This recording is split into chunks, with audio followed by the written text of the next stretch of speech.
निरंजनो निराकार एको देवो महेश्वरा मृत्युमुखात् गतं प्राणम बलादाकृष्य रक्षते। निरंजन निराकार महेश्वर ही एकमात्र महादेव हैं जो मृत्यु के मुख में गए हुए प्राण को बलपूर्वक निकालकर उसकी रक्षा करते हैं। मर्कंड ऋषि का पुत्र मार्कंडेय अल्पायु था। ऋषियों ने उसको शिव मंदिर में जाकर महामृत्युंजय मंत्र जपने की सम्मति प्रदान की। मार्कंडेय ऋषियों के वचनों में श्रद्धा रखकर शिव मंदिर में महामृत्युंजय मंत्र का यथाविधि जाप करने लगे। समय पर यमराज आए, किंतु मृत्युंजय की शरण में गए हुए को कौन छू सकता है। यमराज लौट गए। मार्कंडेय ने दीर्घायु पाई और मार्कंडेय पुराण की रचना भी की। ओम मृत्युंजय महादेव त्राहि मां शरणागतम जन्म मृत्यु जरा रोगै पीडितम कर्म बंधनै। हे मृत्युंजय महादेव, मैं सांसारिक दुविधाओं में फंसा हुआ हूं। रोग और मृत्यु मेरा पीछा नहीं छोड़ रहे हैं। मैं आपकी शरण में हूं, मेरी रक्षा कीजिए। महामृत्युंजय मंत्र महामंत्र है, जिसके यथाविधि पारायण से व्यक्ति पापों से छूटकर सुख समृद्धि प्राप्त करता है। इस लोक में नाना प्रकार के कष्टों से, मृत्यु भय से मुक्त होकर संपत्ति रिद्धि सिद्धि प्राप्त करने का सरल उपाय महामृत्युंजय मंत्र ही है।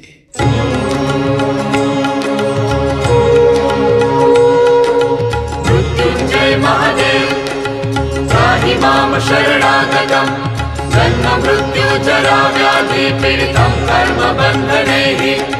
मृत्युंजय महादेव त्राहि मां शरणागतं जन्म मृत्यु जरा व्याधि पीडितं कर्म बन्धनैः।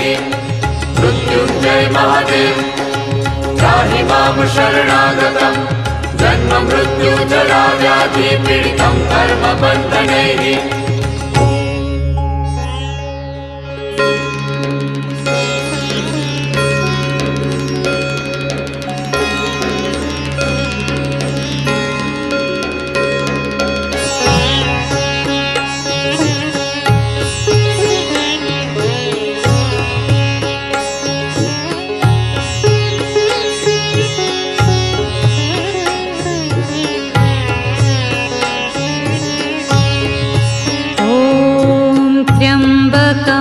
यजामहे सुगन्धिं पुष्टिवर्धनम् उर्वारुकमिव बन्धनान् मृत्योर्मुक्षीयमामृतात्। ॐ त्र्यम्बकं यजामहे सुगन्धिं पुष्टिवर्धनम् उर्वारुकमिव बन्धनान् मृत्योर्मुक्षीयमामृतात्। ॐ त्र्यम्बकं यजामहे सुगन्धिं पुष्टिवर्धनम् उर्वारुकमिव बन्धनान् मृत्योर्मुक्षीयमामृतात्। ॐ त्र्यम्बकं यजामहे सुगन्धिं पुष्टिवर्धनम् उर्वारुकमिव बन्धनान् मृत्योर्मुक्षीयमामृतात्। ॐ त्र्यम्बकं यजामहे सुगन्धिं पुष्टिवर्धनम् उर्वारुकमिव बन्धनान्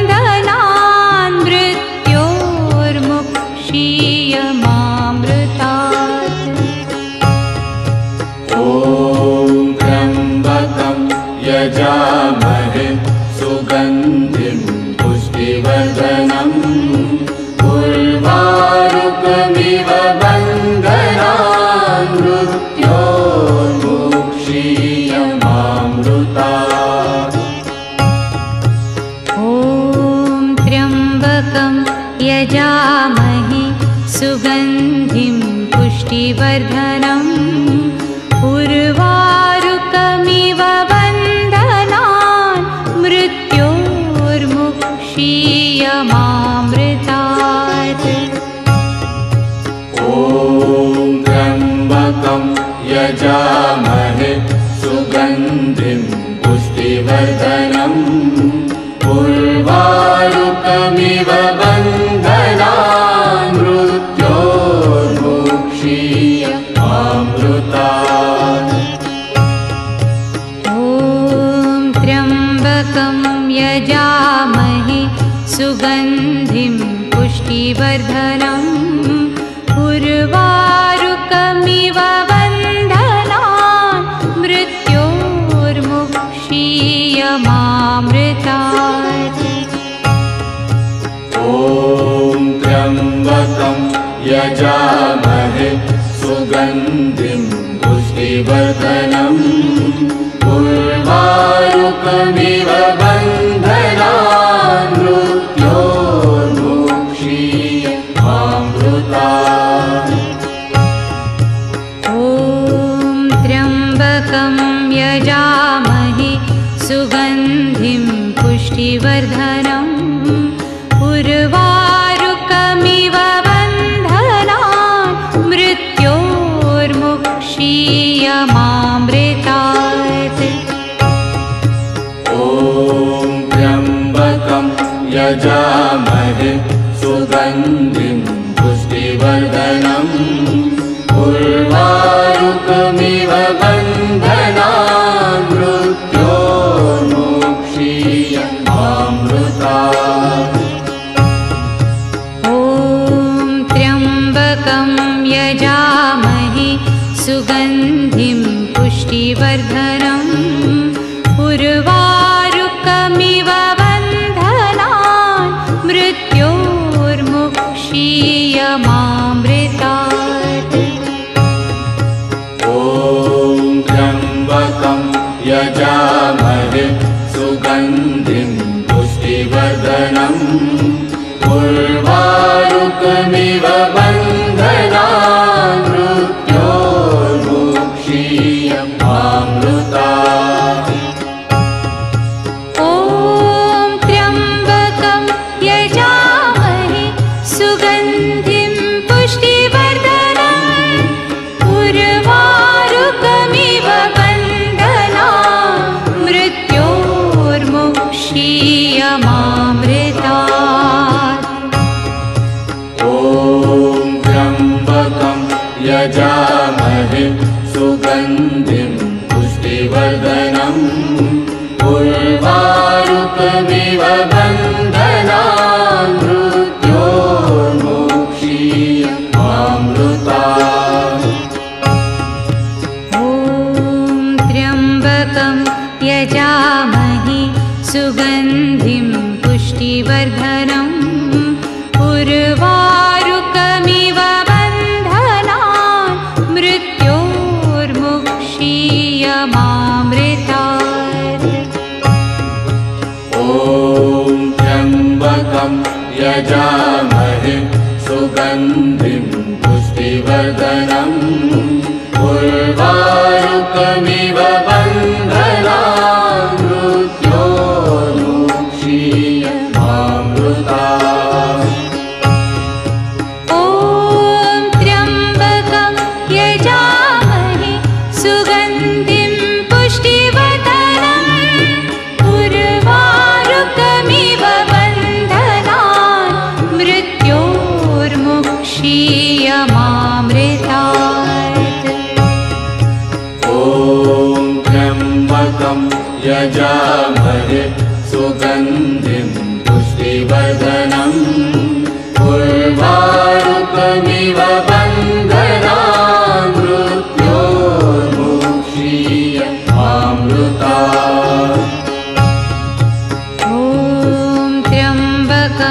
यजामहे सुगन्धिं पुष्टिवर्धनम् उर्वारुकमिव बन्धनान् मृत्योर्मुक्षीयमामृतात्। ॐ त्र्यम्बकं यजामहे सुगन्धिं पुष्टिवर्धनम् उर्वारुकमिव बन्धनान् मृत्योर्मुक्षीयमामृतात्। ॐ त्र्यम्बकं यजामहे सुगन्धिं पुष्टिवर्धनम् उर्वारुकमिव बन्धनान् मृत्योर्मुक्षीयमामृतात्। ॐ त्र्यम्बकं यजामहे सुगन्धिं पुष्टिवर्धनम् उर्वारुकमिव बन्धनान् मृत्योर्मुक्षीयमामृतात्। ॐ त्र्यम्बकं यजामहे सुगन्धिं पुष्टिवर्धनम् उर्वारुकमिव बन्धनान् मृत्योर्मुक्षीयमामृतात्। ॐ त्र्यम्बकं यजामहे सुगन्धिं पुष्टिवर्धनम् उर्वारुकमिव बन्धनान् मृत्योर्मुक्षीयमामृतात्। ॐ त्र्यम्बकं यजामहे सुगन्धिं पुष्टिवर्धनम् उर्वारुकमिव बन्धनान् मृत्योर्मुक्षीयमामृतात्। ॐ त्र्यम्बकं यजामहे सुगन्धिं पुष्टिवर्धनम् उर्वारुकमिव बन्धनान् मृत्योर्मुक्षीयमामृतात्। ॐ त्र्यम्बकं यजामहे सुगन्धिं पुष्टिवर्धनम् उर्वारुकमिव बन्धनान् मृत्योर्मुक्षीयमामृतात्। ॐ त्र्यम्बकं यजामहे सुगन्धिं पुष्टिवर्धनम् उर्वारुकमिव बन्धनान् मृत्योर्मुक्षीयमामृतात्। ॐ त्र्यम्बकं यजामहे सुगन्धिं पुष्टिवर्धनम् उर्वारुकमिव बन्धनान् मृत्योर्मुक्षीयमामृतात्। ॐ त्र्यम्बकं यजामहे सुगन्धिं पुष्टिवर्धनम् उर्वारुकमिव बन्धनान् मृत्योर्मुक्षीयमामृतात्। ॐ त्र्यम्बकं यजामहे सुगन्धिं पुष्टिवर्धनम् उर्वारुकमिव बन्धनान् मृत्योर्मुक्षीयमामृतात्। ॐ त्र्यम्बकं यजामहे सुगन्धिं पुष्टिवर्धनम् उर्वारुकमिव बन्धनान् मृत्योर्मुक्षीयमामृतात्।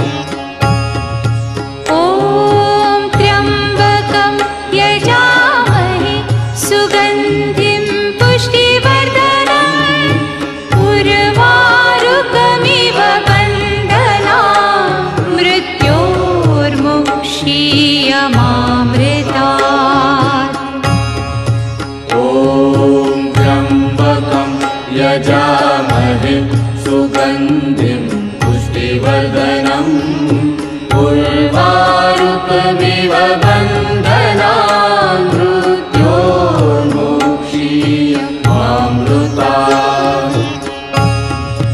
ॐ त्र्यम्बकं यजामहे सुगन्धिं पुष्टिवर्धनम् उर्वारुकमिव बन्धनान् मृत्योर्मुक्षीयमामृतात्।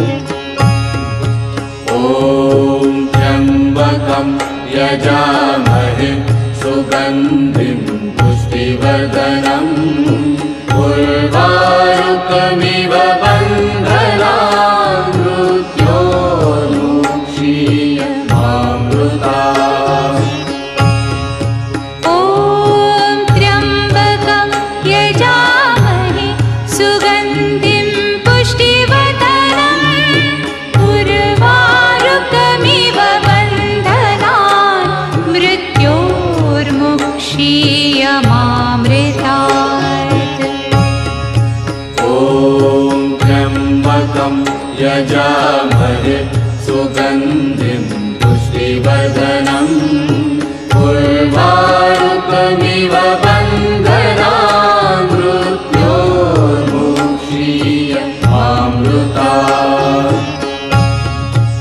ॐ त्र्यम्बकं यजामहे सुगन्धिं पुष्टिवर्धनम् उर्वारुकमिव बन्धनान् मृत्योर्मुक्षीयमामृतात्।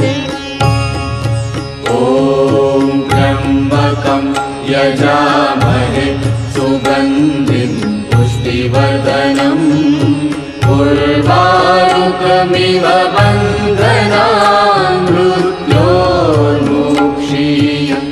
मृत्योर्मुक्षीयमामृतात्। ॐ त्र्यम्बकं यजामहे सुगन्धिं पुष्टिवर्धनम् उर्वारुकमिव बन्धनान् मृत्योर्मुक्षीयमामृतात्। ॐ त्र्यम्बकं यजामहे सुगन्धिं पुष्टिवर्धनम् उर्वारुकमिव बन्धनान् मृत्योर्मुक्षीयमामृतात्। ॐ त्र्यम्बकं यजामहे सुगन्धिं पुष्टिवर्धनम् उर्वारुकमिव बन्धनान् मृत्योर्मुक्षीयमामृतात्। ॐ त्र्यम्बकं यजामहे सुगन्धिं पुष्टिवर्धनम् उर्वारुकमिव बन्धनान् मृत्योर्मुक्षीयमामृतात्। ॐ त्र्यम्बकं यजामहे सुगन्धिं पुष्टिवर्धनम् उर्वारुकमिव बन्धनान् मृत्योर्मुक्षीयमामृतात्। ॐ त्र्यम्बकं यजामहे सुगन्धिं पुष्टिवर्धनम् उर्वारुकमिव बन्धनान् मृत्योर्मुक्षीयमामृतात्। ॐ त्र्यम्बकं यजामहे सुगन्धिं पुष्टिवर्धनम् उर्वारुकमिव बन्धनान् मृत्योर्मुक्षीयमामृतात्। ॐ त्र्यम्बकं यजामहे सुगन्धिं पुष्टिवर्धनम् उर्वारुकमिव बन्धनान् मृत्योर्मुक्षीयमामृतात्। ॐ त्र्यम्बकं यजामहे सुगन्धिं पुष्टिवर्धनम् उर्वारुकमिव बन्धनान् मृत्योर्मुक्षीयमामृतात्।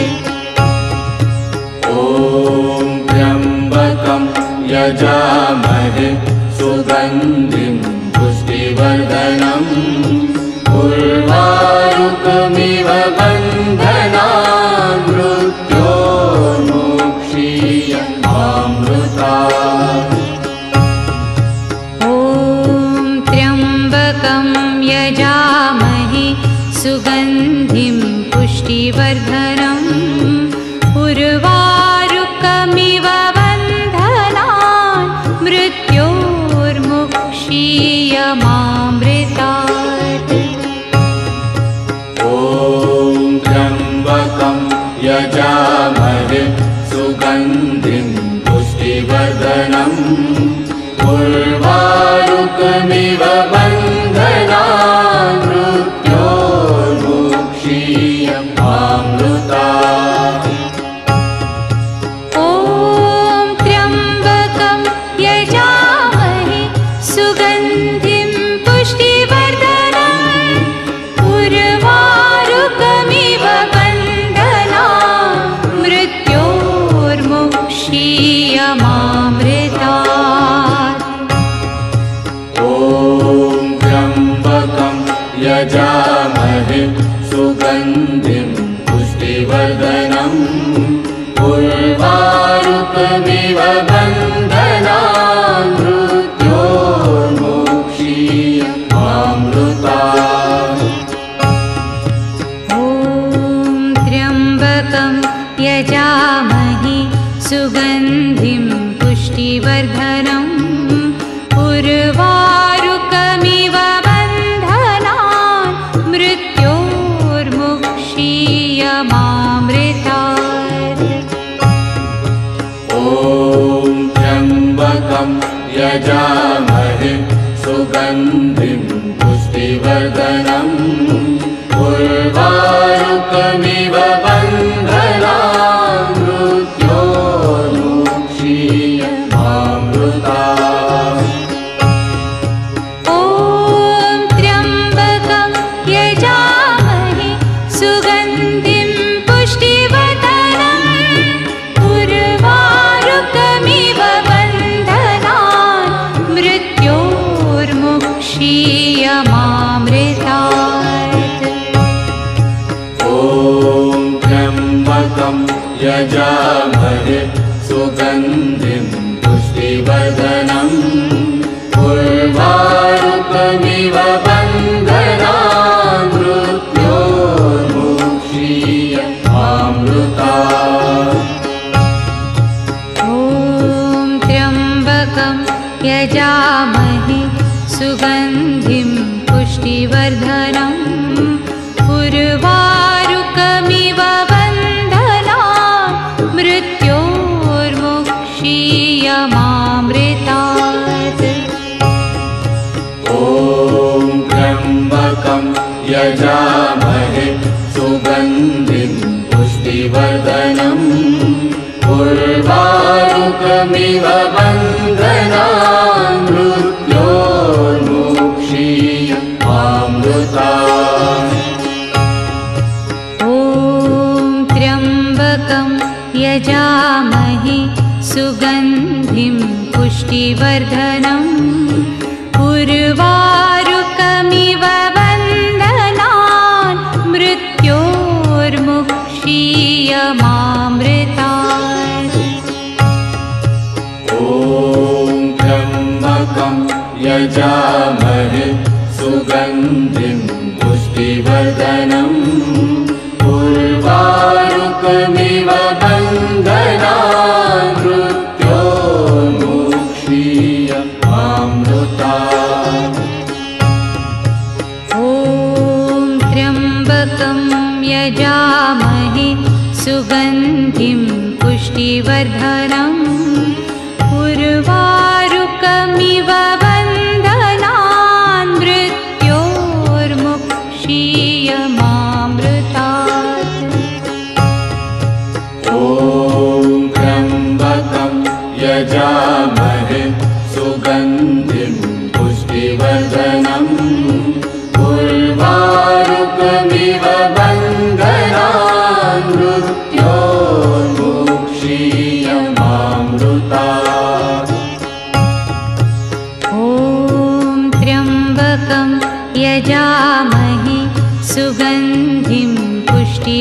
पुष्टिवर्धनम् उर्वारुकमिव बन्धनान् मृत्योर्मुक्षीयमामृतात्। ॐ त्र्यम्बकं यजामहे सुगन्धिं पुष्टिवर्धनम् उर्वारुकमिव बन्धनान् मृत्योर्मुक्षीयमामृतात्। ॐ त्र्यम्बकं यजामहे सुगन्धिं पुष्टिवर्धनम् उर्वारुकमिव बन्धनान् मृत्योर्मुक्षीयमामृतात्। ॐ त्र्यम्बकं यजामहे सुगन्धिं पुष्टिवर्धनम् उर्वारुकमिव बन्धनान् मृत्योर्मुक्षीयमामृतात्। ॐ त्र्यम्बकं यजामहे सुगन्धिं पुष्टिवर्धनम् उर्वारुकमिव बन्धनान् मृत्योर्मुक्षीयमामृतात्। ॐ त्र्यम्बकं यजामहे सुगन्धिं पुष्टिवर्धनम् उर्वारुकमिव बन्धनान् मृत्योर्मुक्षीयमामृतात्। ॐ त्र्यम्बकं यजामहे सुगन्धिं पुष्टिवर्धनम् उर्वारुकमिव बन्धनान् मृत्योर्मुक्षीयमामृतात्। ॐ त्र्यम्बकं यजामहे सुगन्धिं पुष्टिवर्धनम् उर्वारुकमिव बन्धनान् मृत्योर्मुक्षीयमामृतात्। ॐ त्र्यम्बकं यजामहे सुगन्धिं पुष्टिवर्धनम् उर्वारुकमिव बन्धनान् मृत्योर्मुक्षीयमामृतात्। ॐ त्र्यम्बकं यजामहे सुगन्धिं पुष्टिवर्धनम् उर्वारुकमिव बन्धनान् मृत्योर्मुक्षीयमामृतात्। ॐ त्र्यम्बकं यजामहे सुगन्धिं पुष्टिवर्धनम् उर्वारुकमिव बन्धनान् मृत्योर्मुक्षीयमामृतात्। ॐ त्र्यम्बकं यजामहे सुगन्धिं पुष्टिवर्धनम् उर्वारुकमिव बन्धनान् मृत्योर्मुक्षीयमामृतात्। ॐ त्र्यम्बकं यजामहे सुगन्धिं पुष्टिवर्धनम् उर्वारुकमिव बन्धनान्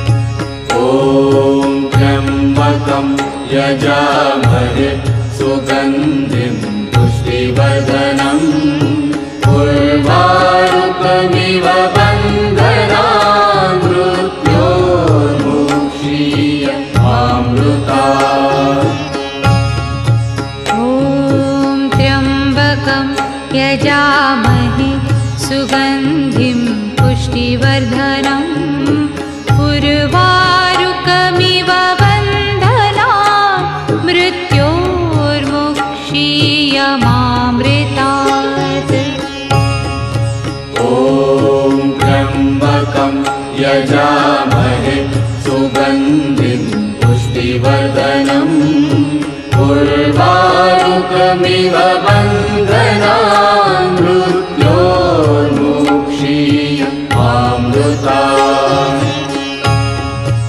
ॐ त्र्यम्बकं यजामहे सुगन्धिं पुष्टिवर्धनम् उर्वारुकमिव बन्धनान् मृत्योर्मुक्षीयमामृतात्।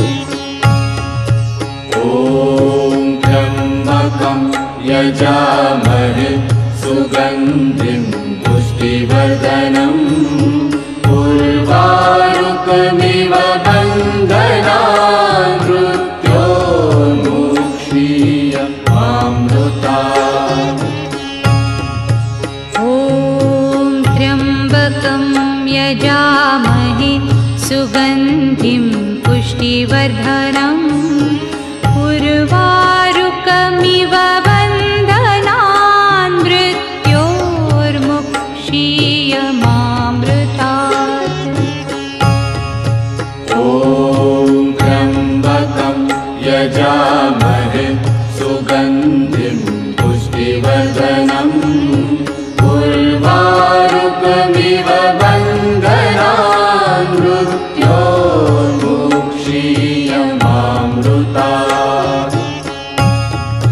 ॐ त्र्यम्बकं यजामहे सुगन्धिं पुष्टिवर्धनम् उर्वारुकमिव बन्धनान् मृत्योर्मुक्षीयमामृतात्।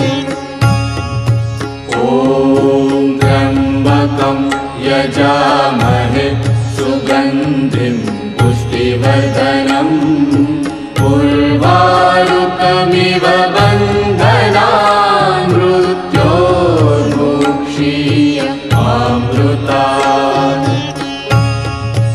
ॐ त्र्यम्बकं यजामहे सुगन्धिं पुष्टिवर्धनम् उर्वारुकमिव बन्धनान् मृत्योर्मुक्षीयमामृतात्। ॐ त्र्यम्बकं यजामहे सुगन्धिं पुष्टिवर्धनम् उर्वारुकमिव बन्धनान् मृत्योर्मुक्षीयमामृतात्। ॐ त्र्यम्बकं यजामहे सुगन्धिं पुष्टिवर्धनम् उर्वारुकमिव बन्धनान् मृत्योर्मुक्षीयमामृतात्।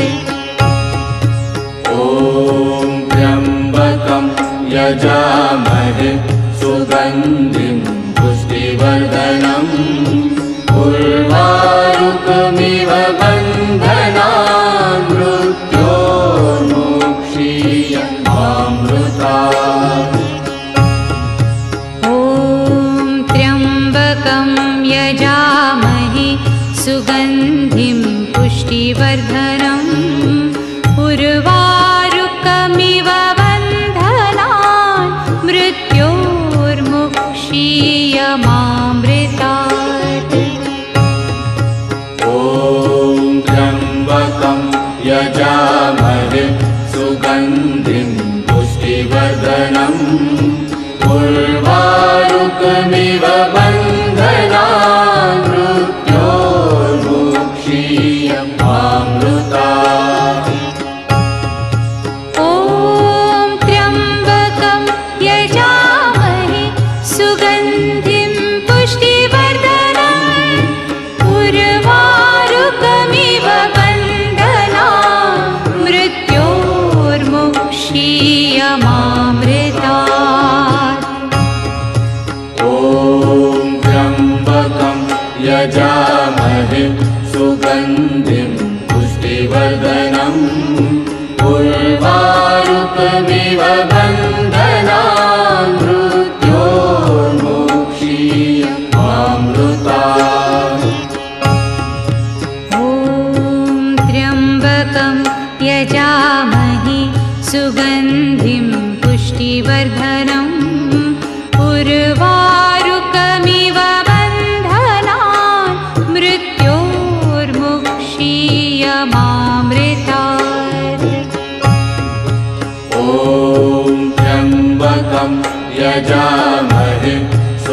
सुगन्धिं पुष्टिवर्धनम् उर्वारुकमिव बन्धनान् मृत्योर्मुक्षीयमामृता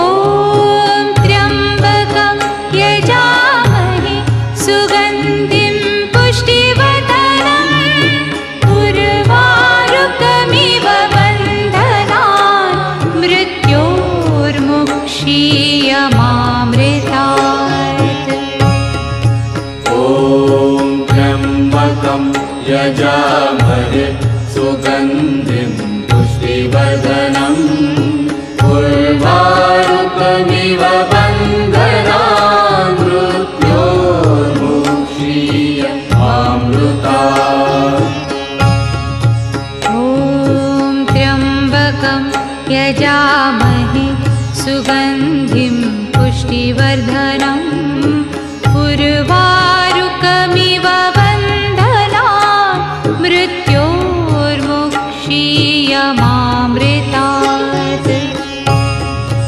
ॐ त्र्यम्बकं यजामहे सुगन्धिं पुष्टिवर्धनम् उर्वारुकमिव बन्धनान् मृत्योर्मुक्षीयमामृतात् ॐ त्र्यम्बकं यजामहे सुगन्धिं पुष्टिवर्धनम् उर्वारुकमिव बन्धनान् मृत्योर्मुक्षीयमामृतात् ॐ त्र्यम्बकं यजामहे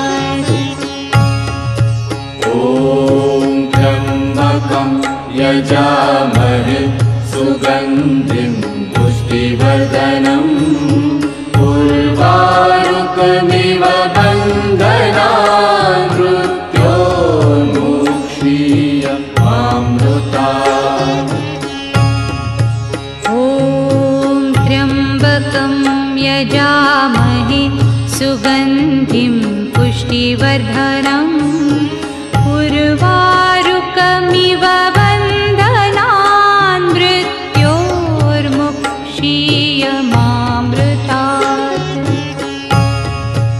ॐ त्र्यम्बकं यजामहे सुगन्धिं पुष्टिवर्धनम् उर्वारुकमिव बन्धनान् मृत्योर्मुक्षीयमामृतात्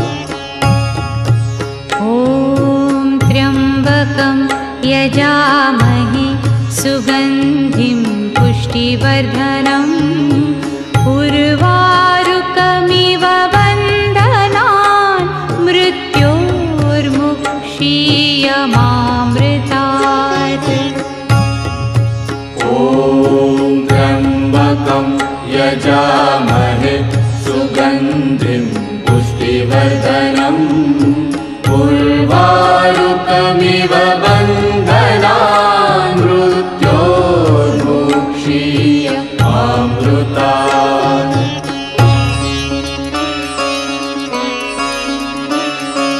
मृत्युञ्जय महादेव त्राहि मां शरणागतं जन्म मृत्युजरा व्याधि पीडितं कर्मबन्धनैः मृत्युञ्जय महादेव त्राहि मां शरणागतं जन्म मृत्युजरा व्याधि पीडितं कर्मबन्धनैः मृत्युञ्जय महादेव त्राहि मां शरणागतं जन्म मृत्युजरा व्याधि पीडितं कर्मबन्धनैः मृत्युञ्जय महादेव त्राहि मां शरणागतं जन्म मृत्युजरा व्याधि पीडितं कर्मबन्धनैः मृत्युञ्जय महादेव त्राहि मां शरणागतं जन्म मृत्युजरा व्याधि पीडितं कर्मबन्धनैः मृत्युञ्जय महादेव त्राहि मां शरणागतं जन्म मृत्युजरा व्याधि पीडितं कर्मबन्धनैः मृत्युञ्जय महादेव त्राहि मां शरणागतं जन्म मृत्युजरा व्याधि पीडितं कर्मबन्धनैः मृत्युञ्जय महादेव त्राहि मां शरणागतं जन्म मृत्युजरा व्याधि पीडितं कर्मबन्धनैः मृत्युञ्जय महादेव त्राहि मां शरणागतं